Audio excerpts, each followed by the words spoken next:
Bonjour à tous, je suis Dorian, formateur et IT manager à Cefitech.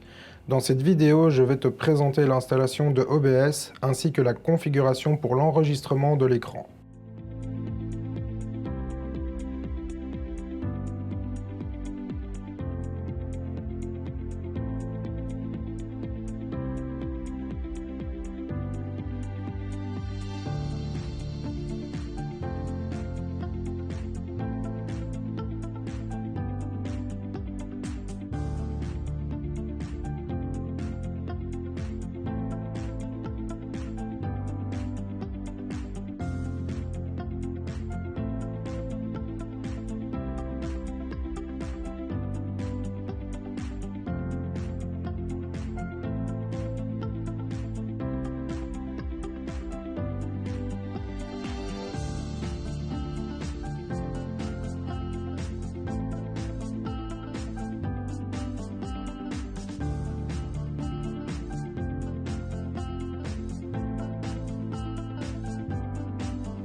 J'espère que cette vidéo t'a aidé à installer et à configurer OBS pour faire la capture d'écran. Si tu souhaites en apprendre plus sur la configuration de OBS, du style configuration d'une carte son, utiliser la caméra de ton téléphone comme webcam ou bien encore streamer sur YouTube avec OBS, laisse ton commentaire et un like en dessous de la vidéo.